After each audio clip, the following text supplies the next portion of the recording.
Assalamualaikum warahmatullahi wabarakatuh. Selamat berjumpa kembali dengan kami Eminence Study.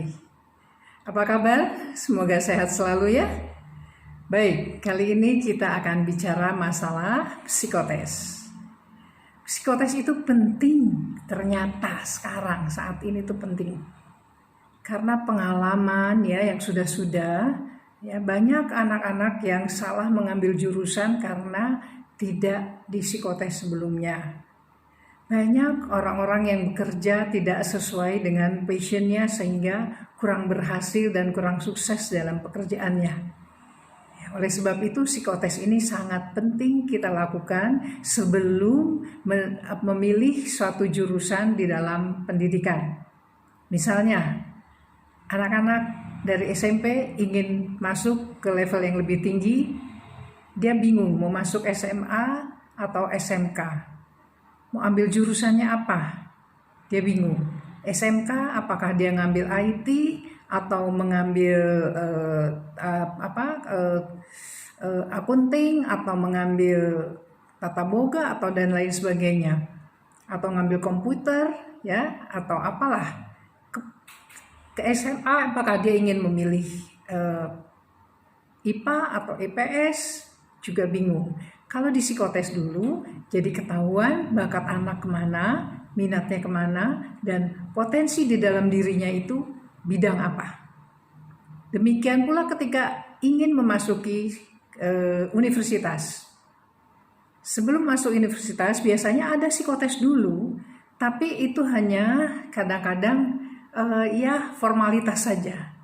Sebaiknya dilakukan psikotes tersendiri, ya, betul-betul dilihat sampai serinci-rincinya kemana bakat minat anak ini, apa kelemahan dan kekuatannya.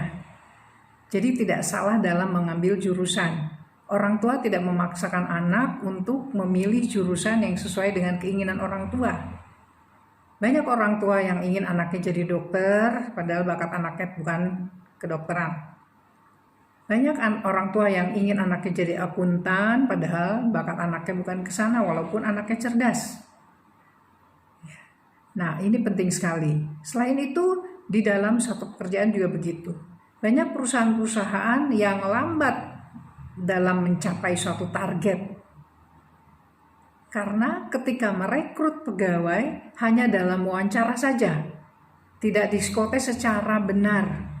Ya, hanya dengan melalui wawancara saja dan melalui CV pelamar saja sudah langsung diterima.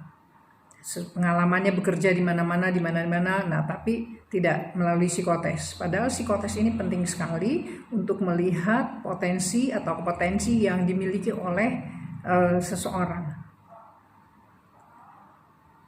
Dalam perusahaan, kalau kita memilih seseorang untuk bekerja sesuai dengan potensi yang dimiliki, sesuai dengan bakat minatnya, dan dia menyenangi pekerjaan itu, insya Allah perusahaan akan terbantu.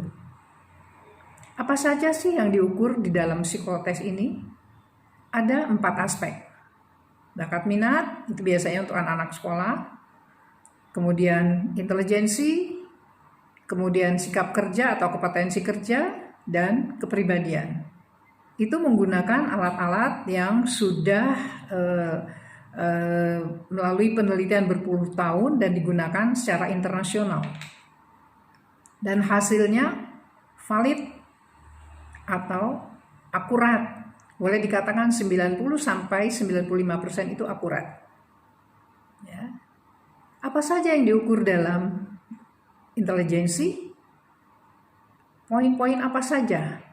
Nah, yang pertama adalah kemampuan seseorang untuk memahami suatu informasi yang diterimanya ya secara cepat, tepat dan benar. Jadi nalarnya cepat. Yang kedua adalah kemampuan memilah-milah suatu permasalahan sesuai dengan sifat dan kategorinya. Ini levelnya untuk setiap orang mungkin akan berbeda. Ya, kecerdasan orang juga berbeda-beda, nggak selalu orang yang nalarnya cepat itu dikatakan bodoh, bukan. Jadi itu nanti ada kunci-kuncinya tersendiri. ada norma-normanya tersendiri sesuai dengan bidangnya. Kemudian yang ketiga adalah kemampuan analisa. Untuk para pimpinan itu penting sekali tingkat analisa ini dengan nilai tinggi. Selanjutnya pemahaman bahasa, dan yang kelima adalah kemampuan aritmatikal, keenam adalah numerical, daya ingat jangka pendek, ya. Apakah dia ingat itu apa dengan masalah-masalah yang baru saja terjadi, kemudian kemampuan pemecahan masalah dan pengambilan keputusan. Itu antara lain yang diukur di dalam intelijensi.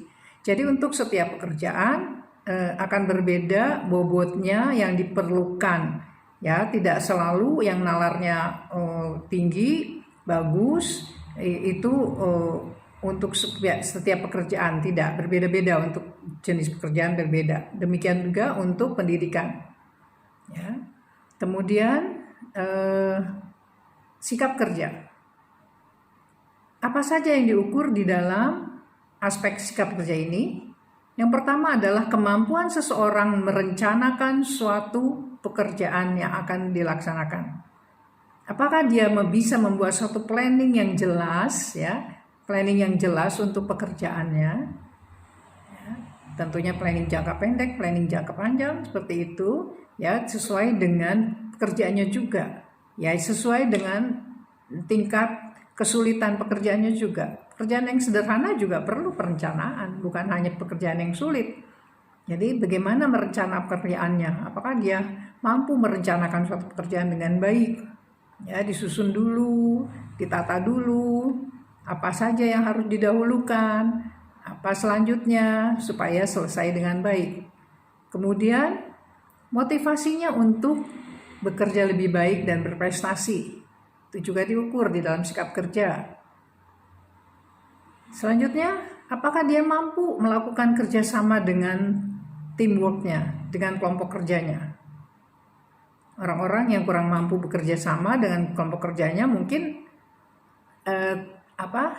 tidak akan diposisikan di dalam suatu kelompok kerja. Mungkin akan diposisikan di belakang meja saja, orang-orang yang bekerja sebagai administrasi atau apa. Kemudian yang keempat adalah ketekunannya, ketelitiannya. Tekun nggak sih dia bekerja? Teliti nggak sih?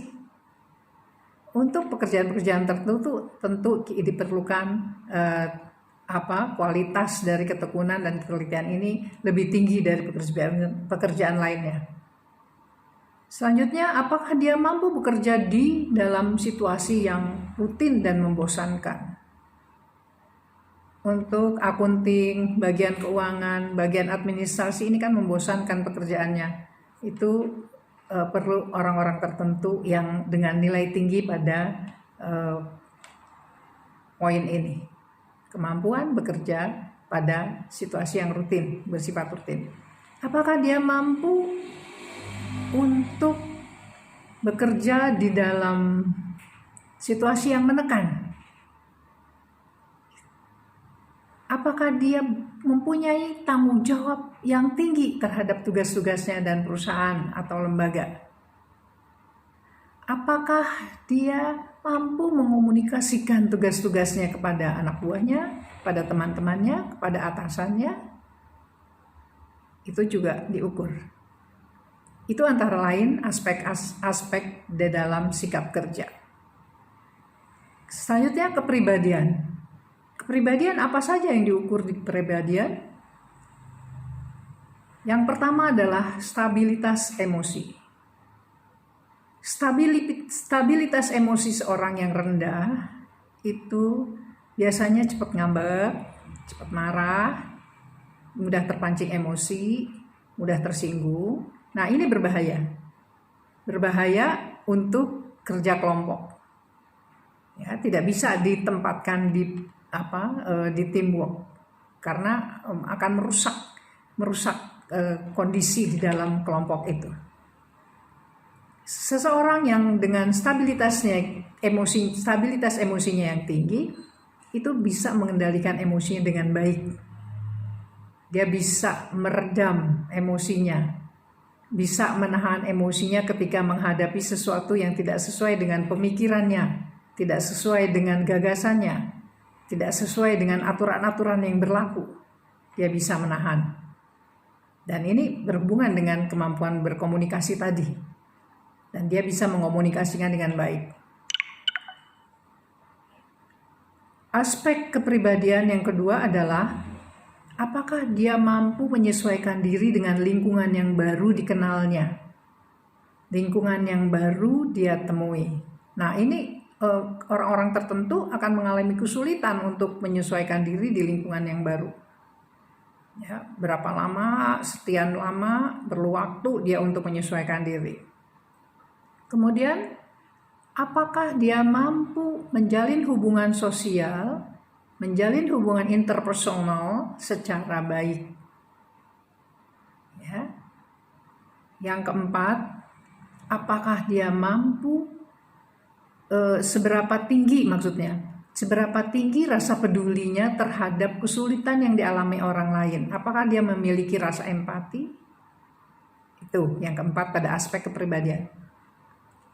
Apakah dia memiliki keinginan untuk selalu belajar, mempelajari hal-hal baru, dan apakah dia ada keinginan untuk berubah, meningkatkan kualitas dirinya? Ini di aspek kepribadian. Jadi penting sekali psikotes ini untuk melihat kepribadian seseorang dan sikap kerja seseorang. Mungkin dari aspek intelijensi hanya rata-rata, kalau kepribadiannya baik, sikap kerjanya baik, mungkin akan diterima dengan baik di suatu perusahaan karena dia bertanggung jawabnya tinggi dan ingin selalu berubah, ingin mempelajari hal-hal baru. Itu apakah dia mandiri, apakah dia tergantung dengan orang lain, itu juga diukur. Itulah aspek-aspek yang diukur di dalam satu psikotes. Ya, untuk asesmen juga demikian. Asesmen itu melihat kinerja seseorang agar bisa diposisikan pada level yang lebih tinggi, apakah sudah pantas, apakah dia sudah mampu untuk bekerja pada level yang lebih tinggi atau diposisikan pada tempat yang lebih baik. Itu diases dulu. Ya, di assessment dulu. Jadi beberapa perusahaan mengadakan itu dan itu perlu dianalisa dulu sebelum dilakukan assessment. Kami akan melaksanakan psikotes secara rasa persahabatan yang baik, ya. Kami akan melaksanakan psikotes dengan ramah, dengan rasa persahabatan yang kental, dengan rasa persaudaraan, ya, dengan ramah, dan hasilnya akan kami laporkan secara psikogram maupun deskripsi secara rinci. Kami juga akan menyampaikan kekuatan yang ada di dalam diri seseorang secara personal, kekuatan apa yang ada di dalam dirinya, dan kelemahan apa. Nah, kelemahan-kelemahan ini kan bisa diperbaiki. Untuk mengetahui kelemahannya itu, ya kita akan memperbaiki kelemahan-kelemahannya dengan latihan-latihan. Hasil psikotes biasanya dalam jumlah tertentu bisa 3 hari, jumlah yang lebih besar lagi bisa 5 hari, dan kalau jumlahnya banyak 7 hari kerja. Mari bergabung dengan Eminence Study karena psikotes ini sangat penting untuk kemajuan kita bersama dan untuk kesuksesan kita di masa depan. Salam sukses selalu dari Eminence Study. Jangan lupa di-subscribe ya. Oke. Wabillahi taufiq wal hidayah. Wassalamualaikum warahmatullahi wabarakatuh.